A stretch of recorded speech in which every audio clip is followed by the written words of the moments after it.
सुप्रभात छात्रगण। आज मेरी आलोचना का प्रमुख विषय कविता हिमालय है, जिसके रचयिता श्री सोहनलाल द्विवेदी जी हैं। कविता को प्रारंभ करने से पहले मैं कुछ शब्द आप लोगों को कवि के बारे में बताना चाहूँगी। हिंदी के सुप्रसिद्ध कवि सोहनलाल द्विवेदी जी का जन्म 1906 में हुआ। देशभक्ति से ओतप्रोत रचनाओं के कारण इन्हें राष्ट्र कवि की उपाधि से अलंकृत किया गया।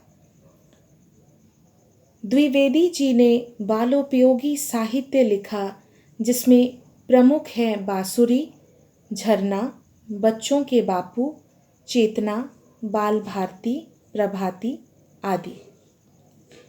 तो आइए अब हम कविता की पंक्तियों को पढ़ते हुए आगे बढ़ते हैं। युग युग से है अपने पथ पर, देखो कैसा खरा हिमालय, दिखता कभी न अपने प्रण से, रहता प्रण पर अरा हिमालय। जो जो भी बाधाएं आईं, उन सबसे ही लड़ा हिमालय, इसीलिए तो दुनिया भर में हुआ सभी से बड़ा हिमालय। कवि कहते हैं कि हिमालय युगों युगों से अपने पथ पर अचल खड़ा है। यह अपने प्रण से कभी नहीं डिगता। देश रक्षा का जो प्रण इसने लिया है, उस पर वह सदा ही अडिग है। इसके रास्ते में जो जो भी बाधाएं आई हैं, उन सबके सामने यह सीना तान कर खड़ा है। इसलिए तो दुनिया में हिमालय का स्थान सबसे ऊंचा है। पुनः हम कविता की पंक्तियों को पढ़ते हुए आगे बढ़ते हैं। अगर न करता काम कभी कुछ, रहता हरदम परा हिमालय, तो भारत के शीश चमकता, नहीं मुकुट सा जरा हिमालय। खरा हिमालय बता रहा है, डरो ना आंधी पानी में, खरे रहो अपने पथ पर, सब कठिनाई तूफानी में। कवि कहते हैं कि यदि हिमालय कुछ काम नहीं करता और ऐसे ही पड़ा रहता, तो भारत के माथे पर जरे मुकुट की तरह शोभायमान नहीं होता।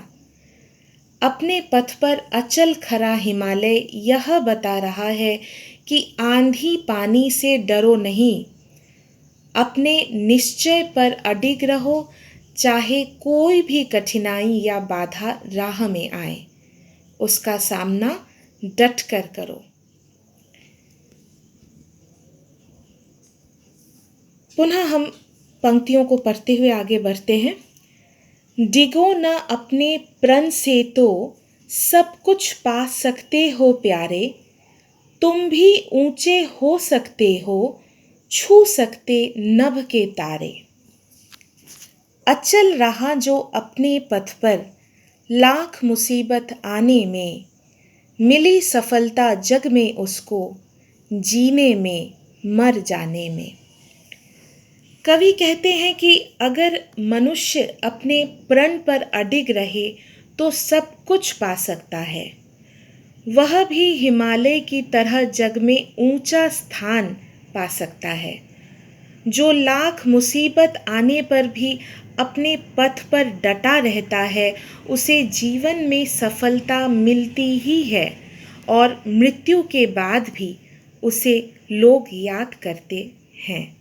धन्यवाद।